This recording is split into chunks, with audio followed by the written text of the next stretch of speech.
ငါကိုရောမြက်ကလေတာမန်လူမျိုး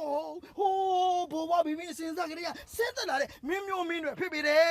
အဲ့တော့ငါဒီမင်းသားတစ်ပါးဖြစ်တဲ့အတွက်ငါကိုရောမြက်နဲ့စကားပြောဆိုတုံးနဲ့နေရာမှာအတင်တို့ကချိုးသားရင်အေးဆေးစွာပြောဆိုရတယ်နမငယ်ရဲ့ မှန်လားပါဗျာတပည့်တော်မလေး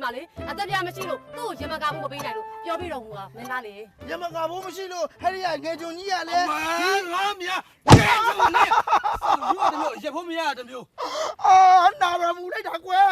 နာရမူလိုက်တာ အဖေ ဒီကြည်ရမအောင်ငါသမီးညစ်ပတ်နေတာပဲစုမြတ်တို့များကြီးဟမ်ခလေးကိုရေမချိုးပေးဘူးအလုပ်သွားနေတော့မလုပ်ပေးနိုင်ဘူးဖြစ်နေတာနော် ဟုတ်တယ်လားမသေးတော့လိုက် အေးဈေးသွားခဏထိုင်အောင်ဩဘာဖြစ်လို့ရမှာတော့နော်နင်းအကိုငါစိတ်တွေပြက်တယ်ဟာယူရင်လည်းထမင်းလို့ဟင်းလို့မယူရက်ွက်တယ်မှာဟိုလူပြဿနာချက်လဲဒီလူပြဿနာသူ့ကိုသူမင်းမျိုးနဲ့နော်ငါတော်တော်စိတ်ပြက်လာပြီ ဟုတ်တယ်လားရှင်ရလေ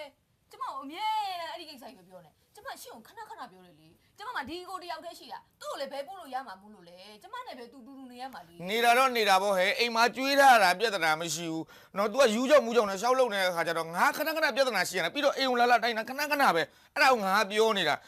နင်းကငါတယောက်တည်းယူထားတာနင်းအကိုငါယူထားတာမဟုတ်ဘူး ဟောဒီကိုပြောတာမယ်အခုကျမဘဲလောက်ကမှာလေအခုတယောက်တည်းရှိတော့တာလေအဖေနဲ့မိနဲ့တိတ်ပြီးတာဒီမောင်နှမလေးနှစ်ယောက်ရှိတာအခုကျမကြည့်ပေးရမှာပေါ့အခုစောင့်ရှောက်ပေးရမှာပေါ့ရှင်ရလေ အေးဟုတ်ပြီစောက်ရှောက်တာသူ့ငါတို့ကဘယ်ချိန်ကြီးစောက်ရှောက်အောင်မလဲအဲ့ဒါကိုပြောတာနော်ကျွေးထားတာဘာမှပြဿနာမရှိဘူးငါရောက်ကမှငါတိတ်ခါနဲ့ငါနေတာနော် तू ရောက်လာတော့မှကိုငါတိတ်ခါကိုမရှိတော့တာ ရှင်ရလေကျမမြူကင်းနဲ့အဲ့ဒီအကြောင်းလေးလေရှင်လည်းသိရတာနဲ့ရှင်သိသိနဲ့ ဟိုနင်းကိုအေးဟုတ်တယ်နင်းကိုအဲ့လောက်ငါယူမှန်းကိုမသိတာနော်ငါစိတ်ပြက်တာဟာဟိုမှာပြောရင်ဆိုရင်လာပါပြီ အလိုရောက်ပါတော့ပြန်လာတယ်လို့မသုံးတော့ဘူးလေရောက်ပါတော့ရဲ့ ဟေ့မင်းငါပြောရမယ် အလို